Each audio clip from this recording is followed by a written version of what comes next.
The Bitcoin Group, the American original. For over the last 10 years, the sharpest Satoshis, the best Bitcoins, the hardest cryptocurrency talk. We'd like to welcome our panelists, Dan Eve, the Crypto Raptor, Hey, hey, hey, happy Friday. Ben Ark from LN Bits, Good evening, all. and I'm Thomas Hunt from the World Crypto Network. Moving on to issue one. Tesla dumped 75% of its Bitcoin at one of the worst times, losing out on billions of dollars, as predicted here. Germany's Bitcoin sale now seen as a billion-dollar error, as predicted here. Germany's 2024 liquidation of over 50,000 Bitcoins for $3.3 billion dollars could have been $6.6 billion dollars 1 year later. Dan Eve, what do you think of the terrible sells by Tesla and Germany, which were both predicted here live on the show to be mistakes? Well, I mean, with Germany's, it seems also bittersweet because they even do it on the 4th of July as well, and they pretty much market dumped it, which was quite sad. But they They are, made the whole market crash and then they laughed at us. They said, yeah. ha ha ha, look how smart we are. We made the whole market crash. And everyone said, this isn't going to work out well for you guys. Yep, and it didn't last long. Look who's laughing now. But at least they have 0.0069 Bitcoin, which has been donated to them, which is a sad state of affairs, right? Imagine being sat on could have been sat on $6 billion as well worth of Bitcoin, especially in a time when I think I read that Venezuela, was it Venezuela, or one of the South American countries that they held their Bitcoin, and it's now worth about three quarters of their like national debt or something. I think it was. I mean, but anyway, it was one of the countries. But with Tesla, they also. I'm surprised. Obviously, they sold their. Then what's they could have kept that and had been what 3 or 4 billion up or something. But they didn't. They also say that they actually were going to start accepting Bitcoin again once the people proved that mining was more environmentally friendly, which we seem to be over that hurdle now. So we haven't heard much from that camp. They haven't even said whether they'll be accepting Doge either, which is strange considering all the Doge stuff that was happening with Elon Musk recently. But yeah, it would be good if they can turn around and kind of look at the environmental reports from mining now, which pretty much are ubiquitously saying that Bitcoin mining is good for the environment because of the usage of wasted renewables, especially as I think he created an article or used reference an article today saying that solar energy produces so much energy that all other energy combined is a rounding error, and I had to look into that, and it's really interesting actually. It produces, the sun produces so much energy that in the lifetime of Earth, that nuclear and everything is just literally such a small amount if we can harness that much power. But obviously there's other things like cleaning solar panels, and you can't fit them everywhere, and it doesn't run at night time, so batteries are going to be required massively. So obviously he's going to be shooting that. But yeah, Bitcoin should be accepted at Tesla again now. I think it's time. Sadly, in our country, they've canceled all of the subsidies for solar and wind power, despite the fact that it's going to take at least 5 to 10 years to ramp up a new nuclear power plant or whatever they're going to do to replace it. I'm not sure if Tesla is even into environmentalism anymore. They're very much going their own way, and electric cars aren't cool anymore. Everything's changed. But again, we predicted live on the show that these were both mistakes, and it's just tragic. But it's also, this is going to repeat itself over and over again as Texas launches their own Bitcoin reserve, all these other places launch their reserves, and unless they're able to borrow against this, and I know everyone, the new rage is don't sell your Bitcoin, borrow against it. I don't think there's a lender out there that would have taken Germany's $3.3 billion bet or whatever Tesla had. It's just too large.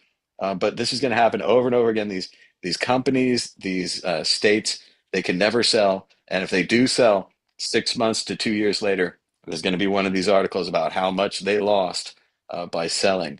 Ben Ark, what do you think about Tesla and Germany and their bad decisions? Yeah, with Tesla, I remember we covered it on the show, and it was very much an example of Elon Musk proving that he cosplays how much he knows about a subject. So he was all over the social media, pretending that he was this like well-informed Bitcoiner. And then when they started accepting him for Tesla, quite shortly afterwards, he was like, "Oh, Bitcoin's bad for the environment." And it's like, well, surely you would have known this already if you were an actual Bitcoin and you like just a little bit about mining. Um, and at the time as well, there was good evidence, as there is now, there's more good evidence that renewables obviously make a lot of sense for Bitcoin mining, and there are a lot of mines running using renewables and is incentivizing renewables as well. Something I was always very critical of, but I had to put that to one side when I saw a whole bunch of evidence of actually happening, which is great. That's what we want. And then, piggybacking off what Dan said, yeah, I mean, solar's incredible. Just take a magnifying glass on a sunny day and set something on fire. Like, there's so much energy just falling on top of us all the time. It's pretty insane that we feel like we have to dig out, fossilized dinosaurs and put that in our cars to make us move forward and whatever else. Um, so yeah, so renewables are the way forward. Energy isn't going to be too much of an issue in the future, and so it's moving towards is it a type one civilization where we actually harness the energy of the sun as opposed to Kardashev, harvesting. Hmm? the Type 1 Kardashev, right? Yeah, that's it. Kardashev Yeah, scale. Yeah, yeah. yeah. And like we need to consume a lot of energy too. If we've got all this AI shit happening and we've got Bitcoin mines and whatever else, like the more energy we consume, the more we develop the more humanity develops. So that's what it seems to be. Um, so we got to be better at harnessing energy, and there's loads of energy just everywhere. Look at the sea, look at the sun, and we just need to harness it. And Bitcoin mining makes a lot of sense with that. But anyway, on the Tesla front, um, is an example of Elon not knowing much about Bitcoin. And then what confuses me is he was obviously heavily involved in the Trump administration, and he was part of the inner circle. Like, surely he must have known what was happening with Bitcoin and Bitcoin regulations. And then I would have thought that maybe it was just too much of a step because I think a lot of people who buy Teslas, they're obviously kind of environmentally aware, and a lot of them have a opinion on Bitcoin that it does consume too much energy. So maybe he didn't want to rock the boat even more with his consumer base. But I think that boat has been rocked, and it's not only like, I mean, I kind of feel sorry for him almost because it, a few years ago, like all the talent in the world would love to go work. All the best engineers would love to go work for a company like Tesla. Whereas now, I think that sentiment's probably less. So it's just kind of more bad news for Tesla, and Elon Musk is a businessman, who's apparently informed about Bitcoin to sell off all that Bitcoin. I'm sure his shareholders are like, well, are saying, well, you were acted like you were a Bitcoin, so why did you sell off the Bitcoin? And then when it comes to countries selling Bitcoin, like everyone regrets selling any Bitcoin ever. That's why you should try and do it as little as possible. But I suppose a country probably isn't as inclined to regret as much as not just an individual human is. So it might take them a little bit more for the price to go up a little bit more for them to not be able to rationalize it as just, well, it could have gone up or it could have gone down, and actually be when they see, a regret when they see these countries with big national debt or whatever being able to pay off their debt from via the Bitcoin treasuries.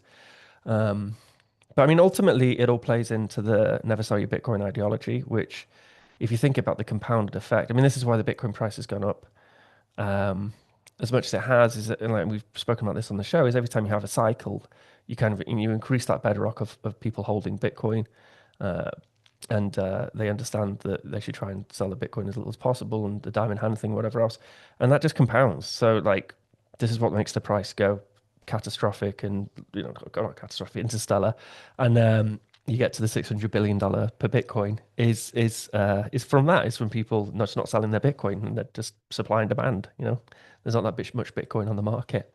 Um, but interesting stories to see countries and big uh, companies starting to have to live with the regret of selling their Bitcoin holdings. It's almost like us, right, Ben? They have that personal regret. Everyone has that story. One time I sold my Bitcoin, and now Germany has a $3 billion loss on their story. And that's going to get worse and worse and worse as the days go by. With Elon Musk, though, it's really strange. He seems incapable of research. incapable of learning or understanding anything. Like you said, Ben, he was a big Bitcoiner, even a Dogecoiner, a supporter. His company should have kept accepting it for their cars. They could have held it. His company could have held the Bitcoin they purchased. Seems obvious if you know anything. Also, like Ben said, being on the inside of the Trump administration, seeing the success that David Bailey and others have had in changing the laws to improve the situation for Bitcoin and not to get back in, not to say we should rebuy, we made a mistake, we should accept it, we made a mistake. And then to compound that, the entire Trump event for Elon seems confusing now. He's obviously publicly broken with him. He's claiming to start a third party to unseat the MAGA that he helped create with his hundreds of $1 million of contributions, as well as purchasing Twitter and changing it to a right wing website. And then there's, of course, Elon accusing Trump publicly of being in the Epstein files, which is great and everything. But if you knew that, why are you working with him? It seems like he's a bad guy. If you know that, if he's making it up, why would you make something up like about that about the president? Say it publicly. Very strange actions by Elon across the board. I question if he's a good businessman, if he's a good researcher. Certainly, you don't have to know everything to be smart, but he just doesn't look very smart. Go Yeah, ahead, I mean, Ben. even so for your shareholders and for the board of directors in Tesla, they're going to be like, well, why are you falling out with the president of the United Yeah. States? Like, leave, but then just don't fall out with him. Just don't go on Twitter and start accusing him of being the apps. Just be quiet because He you're making gave it. him he gave him a golden key. Yeah. He left on seemingly good terms. The Doge thing, cutting all of the everything, didn't seem to work out. Didn't save any money. But they were at least trying publicly to make peace. I agree, Ben. He should have just said nothing. He's gained nothing by attacking Trump, by creating this third party, by accusing him of being in the Epstein files, so on and so forth. Dan, what do you think about Elon? Yeah, I think that he's still got a lot to gain from it as well, right? Because Tesla's obviously an American-based company, and aren't capital gains for Bitcoin gains now not taxable, right? So that's they're exempt from tax. So is that right? The laws changed for that, or has that not happened I yet? don't think that's changed yet, Dan. That sounds fantastic. But Oh, I okay, know okay. in Germany, if you hold it for a couple of years, you don't have to pay taxes on it. But in the United States, to my knowledge, you Oh, still pay okay, yeah, it taxes. might have just been rumor, but yeah, it does. I think that it may have sounded like. I mean, my take on them selling the Bitcoin back then was that perhaps the shareholders of Tesla wouldn't have been so knowledgeable on Bitcoin and would have seen the generalized FUD that you'd see in the mainstream articles. Whereas obviously, is kind of not insiders, but people in the industry would have been reading stuff like the CoinShares reports and stuff like that, which has very detailed and mining analysis. And so from the shareholders' perspective, you probably got a lot of pressure from them to dump the Bitcoin because Tesla was seen as an environmentally friendly company. That a lot of people bought Teslas because they were being environmentally friendly, and then it was like an oxymoron to have this environmentally friendly company then having Bitcoin, which is not environmentally friendly. If that's a weird analogy to use, but but the other strange thing is that well, not strange thing, but the worrying thing is that there was a report saying that out of the UK from this side of the pond that Rachel Reeves was considering selling our Bitcoin. That's and I think there's quite a lot, but there's another twist to that, which is that a lot of it was actually seized from a Chinese pyramid scheme, and now China's after that Bitcoin being returned to itself. So it's a lot more complicated than just selling the Bitcoin. But Dominic Frisby did a quite a good write up on it, and says and begged her, please don't sell the Bitcoin, as any Bitcoiner in the UK would be doing. Well, it's interesting because they're trying to do that here in the United States as well, Dan, where Bitcoin has been seized from criminal activity. And normally, if it's like a boat or a Picasso or whatever, we sell it at auction, we take the money, we give it back to the victims, right? As best you can. For some reason though, they say this Bitcoin's in our system now, so the government should seize it, and that's where we should get our Bitcoin reserve rather than appropriating money through Congress, passing bills, creating laws, actually buying Bitcoin with printed money or printing more money to buy that Bitcoin, which we do predict they'll do in the future. But right now, it's all about trying to seize this criminal property, and it's not theirs. It's not the government's. It belongs to the victims, I think is the traditional take on that. Just while we are at it, though, I don't know if you've seen it, but I watched about 5 minutes before falling asleep. But the new South Park is incredible. It's really quite Maybe we funny. should. Well, maybe we'll cover it more at the end of the show. But yeah, you've got to watch the whole thing, Dan, not just 5 minutes. Oh my Oh, goodness. I got 5 minutes But in. It's yeah, South brilliant. Park was awesome, Yeah. and Well, what they're happens? doing What happens? And you can't wait to the end of the show. it. That's And good. very briefly, they parody Trump directly. They have his talking head. Oh, It brilliant. looks just like him. Yeah. The largest thing I would say, without spoiling it, is he's kind of like Saddam Hussein, Yeah. and he's in bed with Satan. Oh, come on, Trump. So it's a radical episode of South Park. The entire internet's been talking about it. That's all they'll talk about. But Yeah. we can talk more at the end of the show. But let's move on to the next issue, issue two, very much related to the first issue. Public companies bought more Bitcoin than ETFs did for the third quarter in a row. As we've predicted on this show, there's no reason to have a company anymore. There's no reason to make widgets. If this lasts, and I believe they'll have to make it illegal if they want to have traditional companies, not just Bitcoin holding companies, there's no reason to make anything.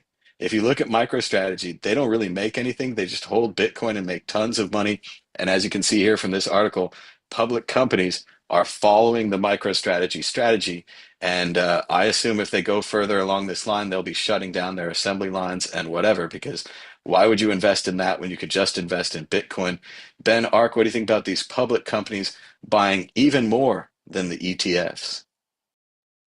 Yeah, I mean, there's kind of like two topics. There's ETFs versus public treasury companies like Strategy. And I honestly don't really understand.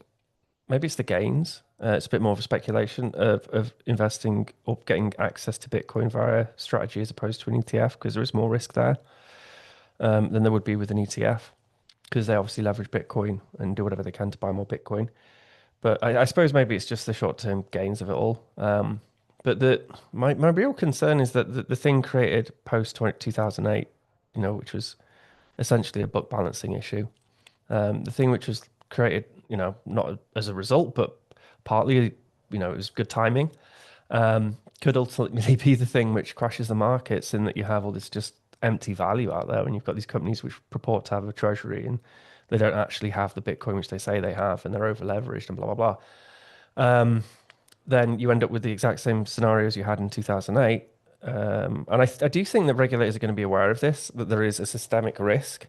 And I think that we're just sort of in this brief period where you have our legacy financial system, and then suddenly you have this new opt-out thing, this Bitcoin thing, which is a real spanner in the works. And with the two systems coexisting as they are currently, like you can have a treasury company like Strategy without doing proof of reserves. But actually there is a systemic risk there. And that eventually, I mean, a Strategy is a big clear net company. And it's not a cypherpunk dream or whatever. They're just buying Bitcoin within the traditional business public company context. So I feel like it's a short-term exploit, which is available to clever rich people who can take advantage of it. I don't think it's going to be there forever because of the risk it could have with all the markets. And when it comes to just general companies, like, trying to build a Bitcoin treasury, even though they also, I don't know, make other stuff, one of the best ways for them to build that treasury is to accept Bitcoin payments. So we've seen a huge uptick in interest in bits as a payments technology for accepting Bitcoin payments because there just now is this kind of, we're on the brink of a kind of Bitcoin payments revolution because there's all these big companies who just want to accept Bitcoin payments as a way of building a Bitcoin treasury. So I don't necessarily think that side of it's a bad thing, but obviously the side in which you are then able to leverage those Bitcoin holdings and gamble with them could be a bit of an issue because, as we know, the Bitcoin price does go up and then it does go down. And that's always been the fear, Ben, fear that these companies would rehypothecate or lend out or print more Bitcoin than they have. And that could be happening at some of these companies. And like you said, Bitcoin's the most transparent asset. Everything Satoshi was focused on was the transparency of it, that you could prove what you have. But MicroStrategy and Michael Saylor went out there and said, apparently, according to their analysis, it's a security risk to prove your reserves. He also said that it wouldn't mean anything because he's backed by loans. Tomorrow he could sell them all to pay the loan. You would find out, minutes after or something. But yeah, we're back in the financial crisis, right? Where they're putting potentially bad loans in boxes marked good, and you as the consumer have no idea if you're buying good loans or bad loans, good company or bad company. They could prove it, but they're not. So let's go to Dan Eve, the Crypto Raptor. What do you think about public companies buying more than ETFs? But it does seem a bit like the 2017 every company putting blockchain in its name. And like the pivotal one there was like Kodak that tried to save itself. And we all know how that kind of went. And now there's a British company called Smarter Web that announced it. So they seem to be like, this thing we're buying Bitcoin, put it on the balance sheet. There's a bunch of Japanese ones. There's like Quantum Solutions and Kitabo. At Uh, Meta Planet and Meta apparently has Planet, an yeah, incredible amount of Bitcoin, and their stock went up even more than their Bitcoin gains. So yeah. now there's this idea that maybe you can make more money speculating on these stock companies rather than just holding the traditional Bitcoin. Yeah, yeah, especially if you can if you can go like leverage long on some of these crazy little companies announcing they're going to be buying some Bitcoin. But then I'd like to see the stats, and haven't found any yet. I was just trying to search now, but the stats of companies buying without Sailor's strategy numbers included, because they're obviously such a huge buyer in the game. So without strategy buying, are the inflows still bigger than ETFs? So I'd like to see those numbers. But because obviously Sailor's still buying pretty darn hard, and he was buying the top. So there was like the big dump today, right? It's meant to be, is it Galaxy BTC? There was 40,000 or 30,000 that was meant to have been sold, like on the open market, which seems rather like odd because Galaxy Digital were pretty hardcore in terms of Bitcoin. I don't know if that's all of their holdings or not, but that seems to be why we sort of dumped back down to about 115. But it's strange even saying that, dump back down to 115,000. It's absolutely nuts. Even just thinking, just saying that sentence, dumping down to $115,000. There's also been some rumblings recently about a company, I forget the name, Dan, maybe Bit Digital, but they had a Bitcoin treasury and they switched to a quote Ethereum treasury. Other people are saying that perhaps Ethereum jumps and jumps and jumps and maybe even outdoes Bitcoin this cycle. I think Mike Novogratz was saying that as well. So very interesting stuff happening out there. I think maybe 2, 3 weeks ago that company was openly mocked for the Ethereum strategy. Everything seems to have changed in the last week with the altcoin resurgence. There's also, for the record, an NFT resurgence looked like is happening. So Bitcoin, Ethereum, altcoins, NFTs are all up, and I'm pretty sure we've been predicting it here the whole time. So hopefully you listened. Well, Fact maybe that's it, stats. right? The Galaxy Digital are dumping some of their Bitcoin because they think that Ethereum's going to follow in the trail now and has got some bigger gains to make in the short term. Considering it's still not even at all time high yet. Like, if you got to feel for Ethereum holders, it still hasn't hit like $4,900 yet. Fat stacks Novogratz. Shilling his bags. Back. Every time. Back with a vengeance. There's another level of finance which exists, and it's outside of the news cycle. And I've had a couple of conversations with some people like who are involved in that world over the past few weeks. And the public companies buying Bitcoin is far, yeah, it's far more advanced, and there's far more going on than just the strategies out there. And I'm not sure that I could talk about it on the show, but when I had some of those conversations, I was like, okay, yeah, we'll see. Well, we'll see whether it pops up in the news cycle. Well, I certainly don't have any insider information, but just from what I've gathered reading the news, it seems like more of these family trusts and these incredibly rich people are investing now in Bitcoin and Ethereum. The companies, the trusts, they're all in it. We still don't hear from retail. I'm not getting a lot of phone calls from my friends back home. I got maybe one when we broke 100. And of course, the guy's like, "Oh, I wish I bought at 100, blah, blah, blah, like you told me to." And I'm like, "I wish you did too, man. I wish you all did. I don't know why they didn't." I told everybody I know. Then I got on the internet and I made 600 shows in 2 years. I was like, "This is the thing. Bitcoin is the thing." They didn't listen. I'm in Paris now. So it goes. Well, But the let's the move on. only Go the ahead, only Ben. time I sat down everyone I know and I said, now is the time to buy Bitcoin. Now look at me. I've never said this before. This is the moment you put as much money as you can into Bitcoin. And it was when, you remember when the ETF news broke when we first got the ETF? I was like, we've been speaking about this for years. This is when Wall Street comes in. This is the end, well, it's the not the end of the retail investor, but this is when the retail investor becomes more insignificant than just big financial interests. This is the time. No one, no one bought. And I was just like, now I can turn around to them and say, look, that was the perfect call right there. I feel like again, Ben, like I should have had a family meeting and I should have sat everybody down, but I got burned the last time telling them to buy the Facebook IPO and it went out and it went down. And then I told them the right thing. I said, you should buy more. Like I don't have any money. I'm gonna hold my 10 Facebook shares or whatever, but you people have money. Like buy more of this Facebook thing. I showed them a soda can, like every soda can has a Facebook and a Twitter logo. You ever notice that? Like that's a valuable thing. Like they don't have to do that. They chose to do that. Like it's a big thing. No one listens. No one listens.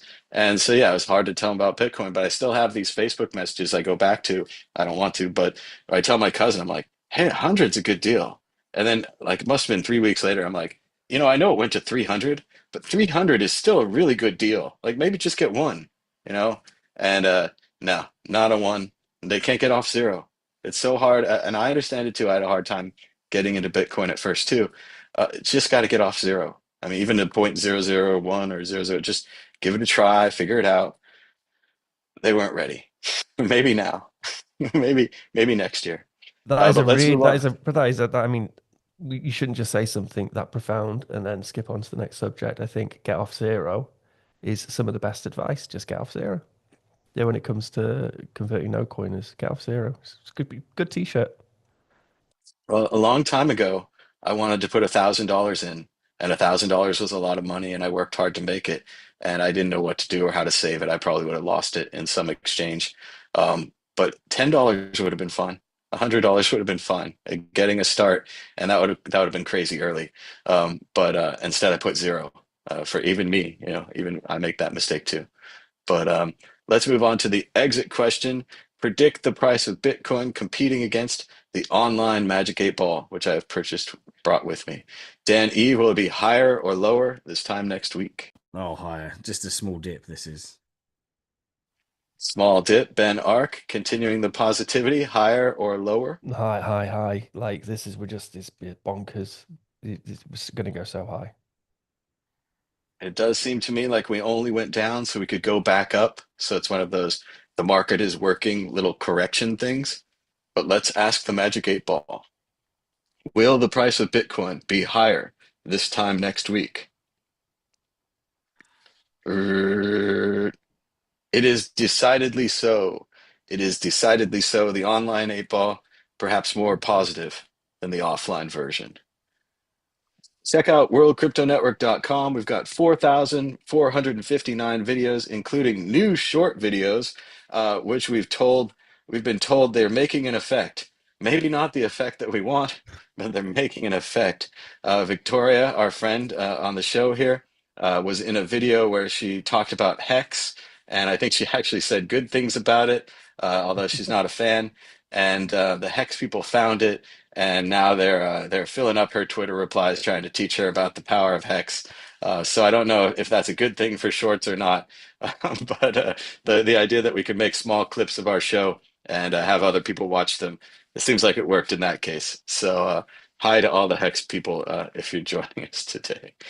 Moving on to issue three, Bitcoin to Ethereum. NBA icon Scottie Pippen reveals four top crypto predictions for 2026. It's hard to take this one seriously at all. Scottie Pippen, of course, famous for the Chicago Bulls, and Michael Jordan playing incredible basketball, being a good person, taking care of his mother, stuff like that, is now telling everyone on Twitter that the market is going up. Pippen predicts a rally in Bitcoin to 233, Ethereum to 10K, XRP to $10 each, and Solana to hit $1,000. He also thinks that Elon Musk's humanoid robots are actually going to come out and deliver you meals. Um, it's hard to take this. He's obviously a basketball player, certainly a smart guy, but I don't really believe him as a crypto expert. But here he is cosplaying as one. Dan, Eve, what do you think about Scottie Pippen's predictions? And will he be right? Well, it's funny how they're these predictions they're so much more like reasonable like now well not reasonable but like before it was we thought when Bitcoin hit a low of like in say 2015 right before that halvening it was $150 or something and everyone was like it might make it to 300 400 and then it hit $1,000 and then in 2017 it was like around the March ETF hype that got rejected and it was like, wow, it's about $1,000. It may make it to about 4 or 5 thousand. Then it hit 19,000. So it's always like the estimates are getting a lot more conservative as time goes on. And Ethereum only needs to just over triple to get, or just under triple to get to 10,000. XRP, I didn't care about, but and Solana, I'm not sure about the price, but Solana is definitely like the meme coin chain at the moment, isn't it? It's like where all it's like the shitcoin casino for the current meme coin markets. But I think Solana just got back to $200, so that would wow. be a 5x gain. Ripple was around $3, so that would be about a 3x gain to $10. It's pretty large gains he's predicting. Oh man, I remember having because of the Ripple Army in 2017. I remember having some on Poloniex, and when it was like fractions of a cent, and I sold it all off because I was just like, oh, the shill army's too bad, and that obviously was a bad decision. But I still hate XRP because of that. But it didn't I remember was it Sailor that was next to Scottie Pippen? I haven't heard much about him, but Sailor was next to him when he said that he'd met Satoshi or something. And then alluded to saying he had actually met Satoshi in his dreams and was talking to it like, and Sailor's face was just like, what the, what the hell? But he seems like he's like a cool character. Right at the end of the day, he's a big character in terms of basketball, and he's shilling Bitcoin to his masses. That's the main thing, right? He may be shilling other coins as well, but I like it how these articles still refer to Bitcoin as like the main cryptocurrency or the largest cryptocurrency, right? Instead of like that's their descriptor for Bitcoin rather than like the hardest money or something more cool like than that.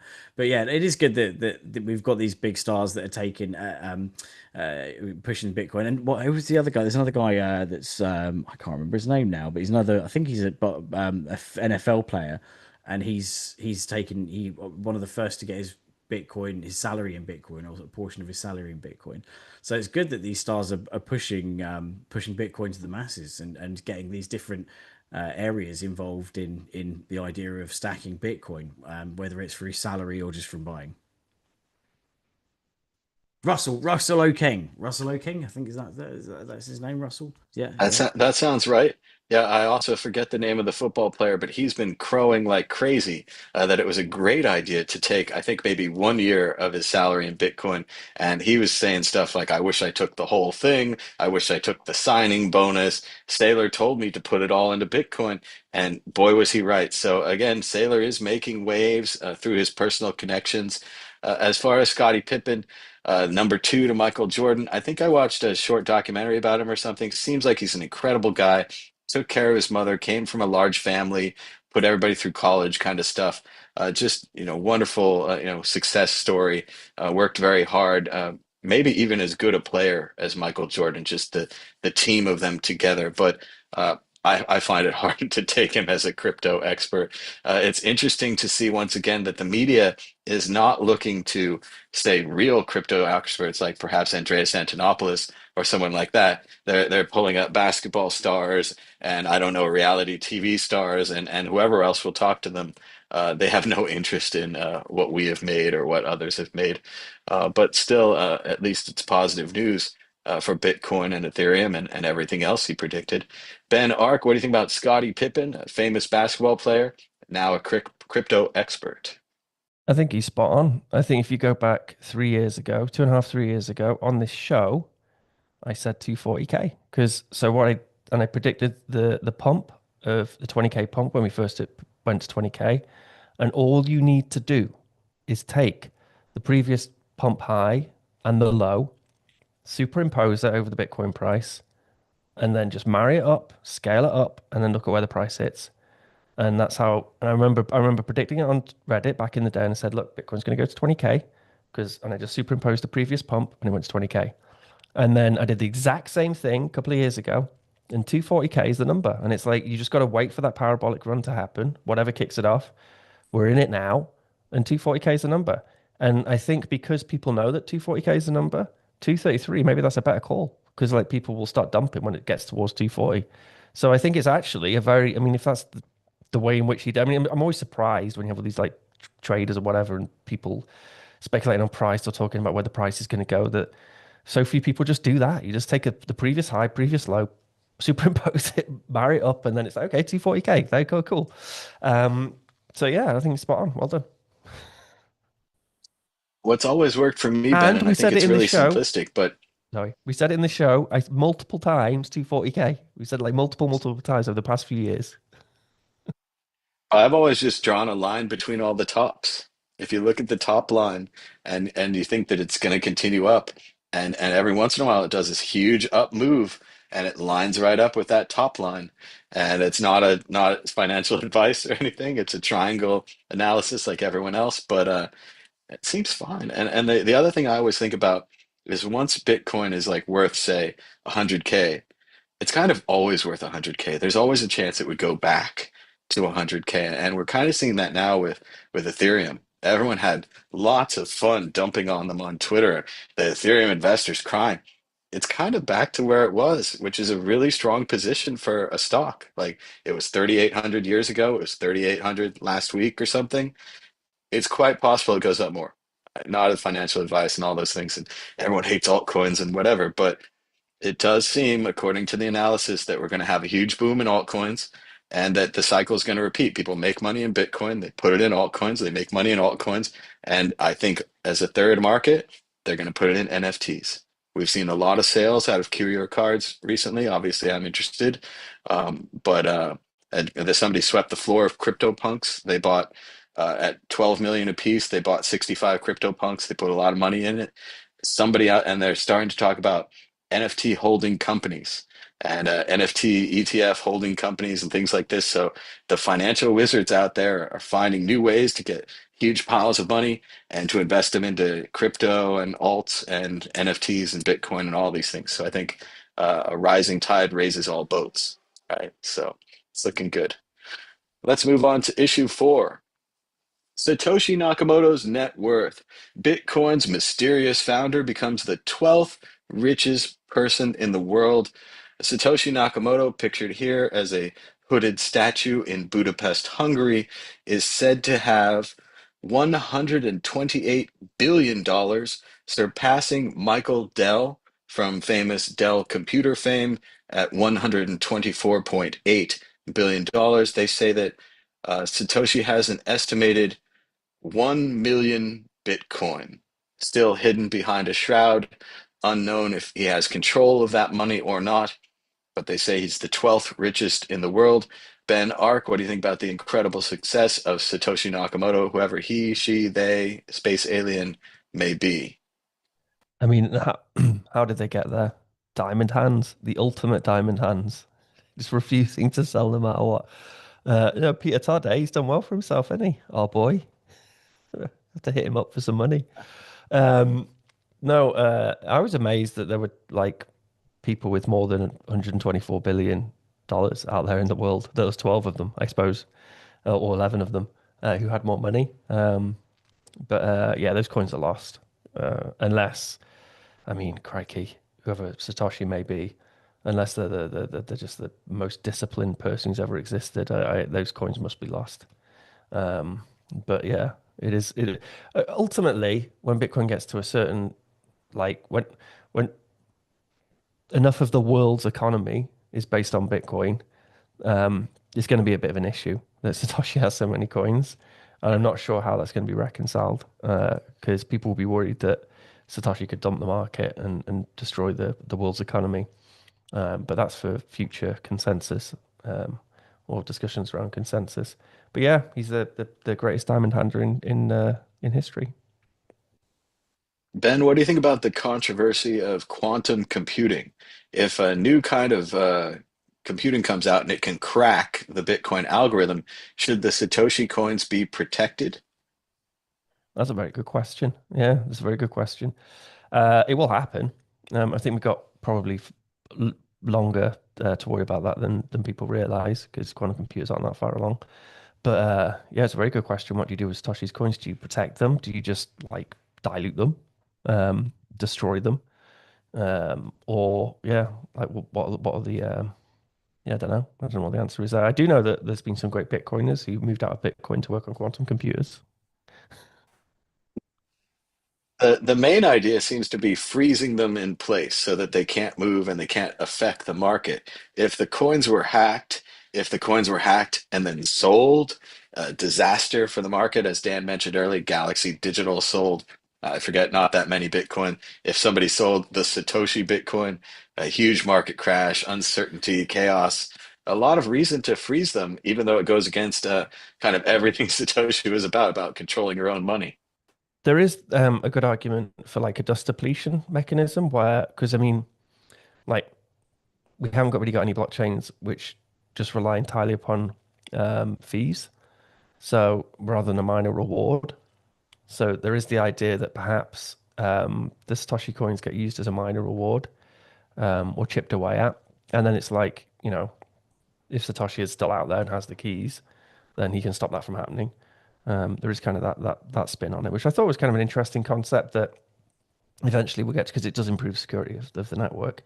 That we'll get to a point where we just have like a steady rate of minor reward on top of the fees. I don't know. As I said, it's for future consensus and people to worry about.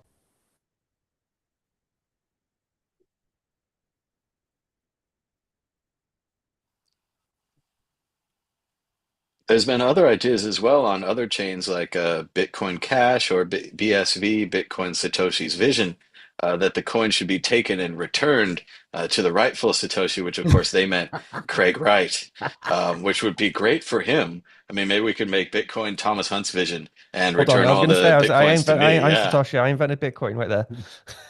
I've got the keys. They're in a time I'll lock, take whatever. 10%. I'll take 10%. You don't even have to give them all to me. I'll take 10%. But Dan, Eve, what do you think about Satoshi Nakamoto breaking into the top 12 of world's wealthiest people? Maybe the one avenue that we haven't really explored enough is that Satoshi is so freaking embarrassed that he lost his keys that like he can't possibly come forward because they'll think, how did this idiot invent Bitcoin and then lose his private keys or something like that. It may have been that actually he didn't actually have that much faith and it was all a bit of a front. I don't know. There's lots of possibilities, right?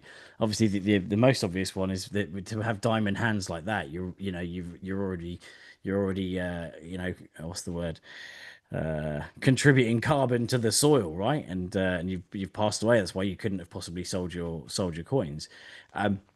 But the quantum thing is interesting because I mean, this I think the last estimates I saw was like 30 or 40 years that we'll get like quantum computing is going to reach that level at least, because it's going to need hundreds of thousands of qubits or something in order to be able to break Bitcoin, addresses. And we're on I think atom computing holds the record at 1,180. But what if, right? And did they actually mix in with that how fast AI is kind of is kind of how close we are to AGI if we haven't already got there. If the AGI helps build faster quantum computers much faster than initially expected, um, but most Bitcoiners, or at least the clever ones that I follow, seem to be pretty confident that Bitcoin's not going to be cracked for a very long time. But there's always there's always a curveball, right, that comes along.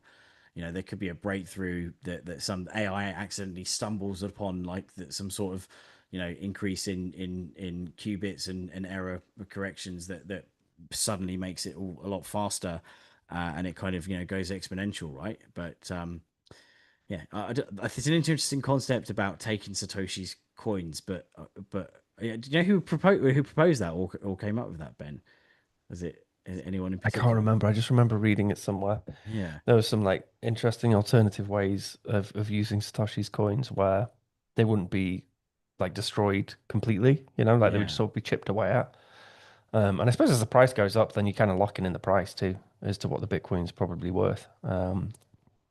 Yeah, but I'm sure there'll be some great proposals. I do know that the to be quantum proof and changing the crypto of Bitcoin, um, that it requires a hard fork, and that's probably the period in which it's like, okay, we have to become quantum proof. Plus, what we're going to do about Satoshi's coins? Because if we're going to do anything, now's the time. Yeah. I suppose that Uh, they'll reach a time where like how old he could possibly be, right? And if we haven't cracked kind of aging, there would be a point where, if the coins aren't used after, it's assuming that he was at least 20 years old when he invented Bitcoin, it would have to be, 2098 or something. I don't know. More than that, obviously, it's 2009, right? So, yeah, like, we'd have to be very late in the 2000s in order to be able to think, right, well, Satoshi's probably gone by now. But what by that time we're going to have bionic bodies, right? We're going to have like we're going to have limb replacements and all sorts of shit. That Brian Johnston, who's like doing crazy sperm experiments, he's going to make us live longer. Maybe so, but like Ben said, many people have been after these treasury coins. They've done the rewards. Things like Dash Coin had a treasury model. They paid people to support Dash. Zcash had the developer funding model, paying people to support it. They've wanted to bring this to Bitcoin for a long time, but people have resisted. It's clearly Satoshi's property. If they, she, he, it, Space Alien has the coins or has the keys. So it's a very interesting story. And I don't think it's going to be the last time that we talk about it. But let's move on. We have a couple more issues, just really short stuff, keeping up with the news. According to El Salvador's government, finance chiefs talking to the IMF, they have not bought Bitcoin since February, contradicting the Bukele administration. It was quite shocking when Bukele came out, said they made a deal with the IMF to get their loans back, but against that deal, he was just going to keep buying Bitcoin. Now they say that they aren't buying it. And we'd also like to cover, like Dan said, Galaxy Digital allegedly sells off 30,000 Bitcoin overnight, sending the price below 115,000. So really quick, Ben, what do you think? El Salvador maybe not buying, like they've been saying publicly. And what about this sudden market sell by Galaxy Digital? I mean, the El Salvador thing looked like a bit of a fiddle to me because further down in the article, it says Let's go about to Ben how, Ark. hello, am I here? Oh yeah, He's I can from. hear you. Yeah, yeah. Yeah. So no, the Bukele one was interesting because so apparently stopped buying Bitcoin, but then they were just bringing in the Bitcoin from other wallets which were held within government. So it kind of feels like a bit of a fiddle. So you want to get the money from the IMF, you want to continue to buy Bitcoin. So you get these different arms of government to buy Bitcoin, and then in a way which is like less obvious, or maybe, or whatever. Um, and then you just continue to, as long as you've got one Bitcoin going in every month, everyone's going to be happy. And I guess there is all this MS13. They probably have some Bitcoin wallets which they're able to chip into. But I mean, he's got to do whatever's best for his country. And if that is getting this IMF loan, I mean, maybe he's doing the ultimate strategy. He's getting the IMF loan, buying Bitcoin, and it's getting whatever money he can, buying Bitcoin. But I mean, El Salvador has done really well for itself over the past couple of years since they started accumulating Bitcoin. So it's a bit of a success story. As long as the coins, you know, as we always said, don't end up um, in someone's briefcase in a Trezor hopping on a plane, which could still happen. I hope it doesn't. And then on the Galaxy thing, like I think like everyone's got a sell point. And then some of these like old school well wallets, they want to be in the three comma club or whatever. They're like, well, I'll sell it when it's worth $10 billion, or the four comma club. No, three comma club, but 10x three comma club. I don't know. Like normal people are like, oh, when I can buy a house, I'll sell some Bitcoin. And then people who've got tens of thousands, hundreds of thousands of Bitcoin, they're like, oh, okay, when I can buy, a ginormous yacht and whatever, or I can be in the three comma club, then I'll sell my Bitcoin. So we always have this sell pressure of these like old school hodlers, but I mean like that just becomes less. You just have less of them over time, of course. Right? There's only so many people who've got 80,000 coins in a wallet, like an OG wallet, which they can dump. And that's again great for the price because the price once it buffers that out and the selling pressure, then the price goes nuts. 600 billion a coin. I'm not sure if they're going to join the three comma club, Ben, or the four comma club. I think they want quite a lot these days. But it is a huge risk to continue buying Bitcoin, to say you're buying Bitcoin, and to risk these loans that they've just gotten back. So I think it's very shocking behavior by the Bukele administration. But again, I'm not surprised. Remember the previous story we covered on the show that he said that he had, thwarted the gangs and put them in prison. It seems as though, according to the articles, he made deals with the gang leaders and paid them with United States money, which is another problem because United States money is not supposed to go to gang members. So that story is still developing. And again, Ben, we're very prescient here. There's a possibility all of that Bitcoin leaves the country in a suitcase. Once again, you're damned if you sell it, like Germany. You're better off if you hold it forever. But like Satoshi, you've got to keep those keys. And we don't know what's going to happen in El Salvador. We hope for the best for the people. Dan, Eve, what do you think about El Salvador and the Galaxy Digital sale? So with El Salvador, right? It seems like even Max Kaiser's saying they're buying more, right, on a daily, almost daily basis, or at least weekly basis. And so a bunch of other people are reporting on it. So yeah, maybe they are just like maybe this is just the last stand against the IMF, right? And they like took the money, they took the loan, and they're like, screw it, we're never going to need a loan again. Like who gives a crap if we lie about it? What are they going to what are you going to do, IMF? Like we're sat on billions of dollars of Bitcoin. What, you want your money back? Yeah, you can wait. Like so I think it's a nice like little like cocky last stand, especially how like arrogant the IMF were, and the other organizations like the Bank of International Settlements and stuff like dissing like El Salvador for their Bitcoin strategy, and it's completely blown up in their faces now. So maybe this is the last kind of middle finger up, like we're going to take your money, but we're going to buy it anyway. And what can they do about it? Like they can't confiscate their Bitcoin, can they? Like because then I think they'll ruin their reputation even more because they're already wrong about Bitcoin going up. And with Galaxy Digital, it seems like that amount's grown. There's lots of other people now reporting that it's gone to 70,000 Bitcoin. So so that might be why I think the article you shared was 30,000, and I'd heard it at 40,000. But so that sounds like there's potentially an additional that people are adding those together, and they're saying 70,000 Bitcoin. Some people now are saying that have gone Bitcoin. There was Bitcoin Munger that reported on that, and Oh, some we people. do have this report here from the BTC therapist on Twitter for what it's worth, and they say 30,000. But you're right, Dan, it could very much be more. Yeah. Yeah, I think there's a few people saying it. So whether that's just the numbers that are getting mixed up, but it would explain why everyone was saying, well, it's only 30,000 Bitcoin, and it's sorry, 30,000 Bitcoin, and the price only dumped to 115, but it could have been that the actual amount was a lot larger, and maybe yeah, I mean, there's quite a few new people sort of saying it. So whether that it's just regurgitating the same incorrect stat, but the fact is that we're not through this bull run yet, right? We've still got a long way to go. Maybe they're getting cold feet, they've hit their targets as you've said, but or maybe they're following that strategy, right, of Bitcoin pumps, then because Ethereum hasn't pumped that much, it then pumps into Ethereum, and then when Ethereum pumps, then they put it into the altcoins, and then when the altcoins pump, they put it into the NFTs, and it's now like a quad cycle of that cascading money, taking profits and putting it into stuff that's got more of a run ahead of it potentially.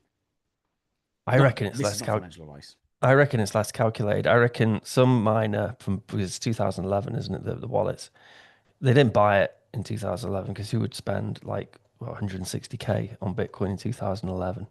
So they probably mined it. They probably lost the keys. They probably regretted losing the keys, and they're like, "Oh fuck Bitcoin." And then it got to a certain price where they're like, "Right, I'm literally gonna dig up everything and I'm going to find that old computer with the keys on." And then they found the old computer with the keys on and they were like, right, dump, dump, dump. I'm a billionaire. Dump, dump, dump. Yeah, Can you yeah. imagine being that That's person? I bet that's the story behind it. Yeah, you want to cash in and be like, I don't want to screw up again. Just get rid of it, please. And of course, ironically, selling it at any time seems to be a mistake. Although it would be nice to be a billionaire. Can't argue with that. That would be an incredibly gangster move, though, Dan, if they take the IMF loans, they keep buying Bitcoin anyway, and just give the IMF the finger. We might see a sequel to that classic book, Confessions of an Economic Hitman. That would be neat to see. And you are very much right. We should all remember that the IMF warned El Salvador that they Mm. were out of control with this Bitcoin thing and they were going to lose all their money. And remember, during the dip, they were underwater and everyone was writing. El Salvador lost all their money. MicroStrategy lost all their money. And pointing the finger at us Bitcoiners. It's all our fault. And the whole time we're saying, just hodl that, just hold that. And it turns out MicroStrategy and El Salvador, as far as we can tell from the outside, did just that. They held their money and they ignored this predatory loan company. It'll be like when Pixar bought out Disney. Like they'll take the IMF money, buy Bitcoin, they'll wait a few years, and then they'll buy the IMF. That would be Disney buying Pixar was crackable. a genius move. They would have Yeah. been a disaster now if they hadn't. So it No, sounds like Pixar buying Disney. Bitcoin news comment. They say it sounds like there was 80,000 of this old school Bitcoin. Yeah, it's 80,000 2011 wallet. Yeah, and now they've got 10,000 more to go that Galaxy is still holding from it. So does the 70K does seem to be holding up. It's the but maybe that the 40K was from a short while ago rather than just today. I'm just trying to figure that out. Well, I think we've reached the end of the show, so we're going to go to predictions or story of the week. Still a good time to give us a thumbs up down below, add a comment. I know we're on at a different time today. I'm traveling in Europe, so it just works better to do it a few hours earlier here. Thanks to Dan and Ben for making it, and I hope everyone's watching it later on the replay and you're giving the thumbs up in the comments. And we miss you guys in the chat. We hope to be back in the normal time zone in a couple weeks, but we'll be here again 2 hours early next week. But Dan, Eve, prediction, story of the week. What's going on?